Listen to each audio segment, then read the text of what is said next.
Hello दोस्तों, जैसे आप देख सकते हैं कि आपके सामने पोटाश रखा हुआ है। हमारे गार्डन में अब इसका क्या यूज़ है, पोटाश की पहचान क्या होती है, इसके क्या फ़ायदे और इसे कब यूज़ करना चाहते हैं, तो इन सभी प्रश्नों के उत्तर मैं आपको देने की कोशिश करूँगी। चलिए स्टार्ट करते हैं आज का व्लॉग। और आप मेरे चैनल रजनी शर्मा के चैनल में मैं स्वागत करती हूँ। तो अगर आप मेरे चैनल में नए हैं तो मेरे चैनल को सब्सक्राइब जी करिए और लाइक का बटन दबाइए। ये देखिए, ये है आपका पोटास। तो ये पोटास दिखने में कैसा होता है, पहले हम इस प्रश्न पे आते हैं कि पोटास दिखने में कैसा होता है। पोटास जो होता है नमक और मिर्ची के मिश्रण जैसा लगता है। आप देख रहे हैं इसमें कुछ सफ़ेद सफ़ेद सा दिखाई दे रहा है। तो असली पोटास वही होता है जिसमें नमक और मिर्ची का मिश्रण लगे। ठीक है।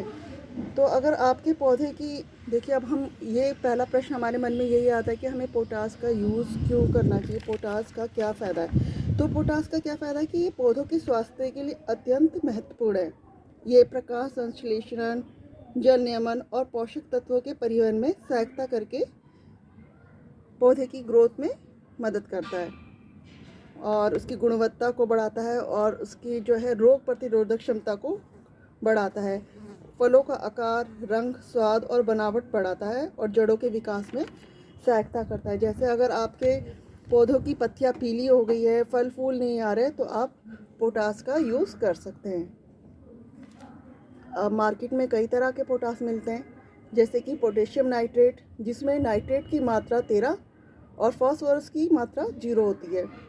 और इसी तरह और तरह के भी पोटेशियम मिलते हैं, जैसे पोटेशियम क्लोराइड जिसमें 0060, जिसमें 60% जो है पोटेशियम होता है। और पोटेशियम सल्फेट में 0050 में 50 पोटेशियम होता है। और पोटेशियम सोनानाइड में 0020 में जो है 20% जो होता है पोटेशियम होता है। सबसे ज़्यादा पोटेशियम नाइट्रेट का हम प्रयोग करते हैं, क्योंकि पोटेशियम नाइट्रेट में नाइट्रेट की मात्रा ज़्यादा होती है, जो पौधों के विकास के लिए बहुत ज़रूरी होती है।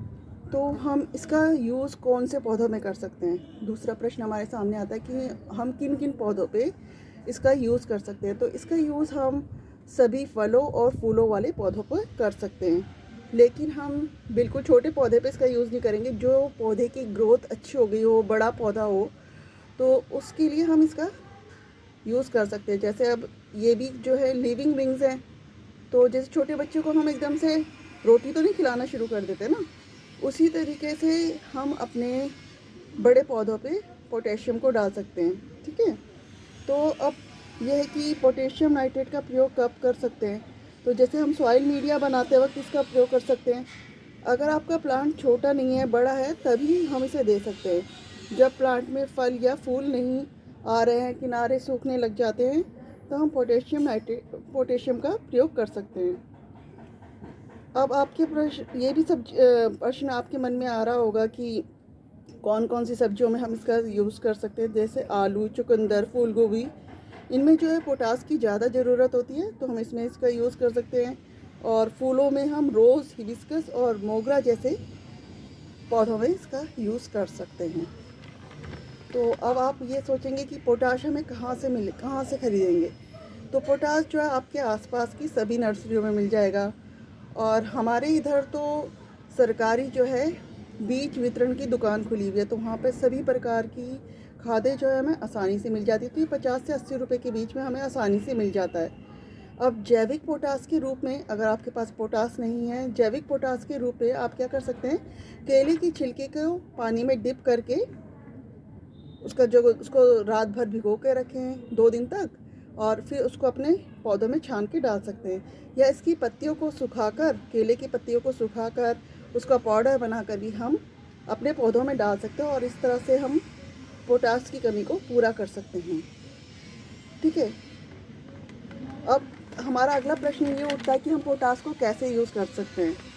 तो पोटास को हम कैसे यूज़ कर सकते हैं, देखिए, ये जो एक चम्मच है, ठीक है, ये एक चम्मच देख रहे हैं, ये पूरा चम्मच भर के मैं अपने किसी भी फूल वाले पौधे में डाल सकती हूँ।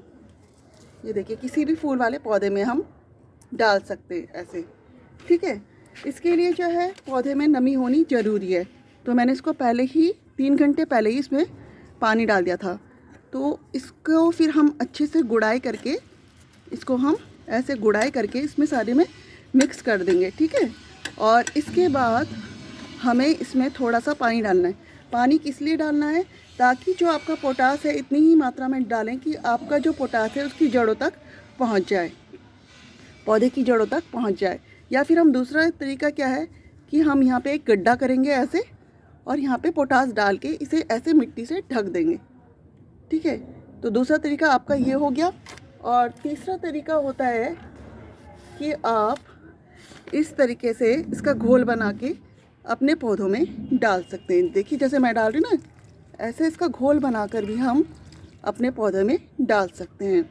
तो ये सब तो बातें होगी। अब हम मार्केट में पोटास खरीदने जा रहे हैं तो पोटास की कई वैरायटी मिलती हैं। देखिए पोटास तो कई तरह का मिलता है।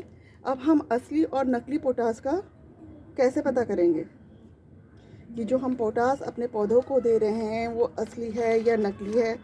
तो असली पोटास जो है उसका रंग जो होता है लाल गुलाबी रंग का नमक मिर्च जैसा मिश्रण दिखता है। तो पानी पे डालने पर इसके लाल कण जो है ऊपर तैरने लग जाते हैं और ये नमी में कभी चिपकता नहीं है। जबकि नकली पोटास जो होता है उसका जो रंग होता है एक समान नहीं होता है और टूटे हुए दाने होते हैं, वो मिट्टी जैसा दिखाई देता है और पानी में ठीक से घुलने वाला नहीं होता है, ठीक है। इसमें कोई तेज गंध भी नहीं होती। जो नकली पोटास होता है उसमें गंध आ सकती है क्योंकि उसमें केमिकल डला हुआ होता है, लेकिन जो असली पोटास होता है उसकी कोई गंध नहीं होती है, ठीक है। तो आप इसे देखिए, इसका ऐसा लग रहा है जैसे नमक और मिर्ची का मिश्रण हो। तो ऐसे हल्का लाल और गुलाबी रंग का पोटाश होता है। तो अब मैंने आपको बताया कि हम असली पोटास की पहचान कैसे कर सकते हैं। जो केमिकल पोटास होगा उसमें आपको कुछ गंध सी महसूस होगी और वो मिट्टी जैसा लगता है और वो पानी में घुलता नहीं है। लेकिन जो असली पोटास होता है वो पानी में घुल जाता है। तो आप जब भी ख़रीदें किसी सरकारी मान्यता प्राप्त कंपनी का ही पैक खरीदें जिस पे FCO मार्क और सील लगी हो, ठीक है। तो मैंने आपको ये सब चीज़ें भी बता दी। तो होप आपको मेरी शेयरिंग पसंद आई होगी। तो मेरे चैनल को लाइक कीजिए और सब्सक्राइब कीजिए और बेल आइकन को दबाना ना भूलें। Thank you.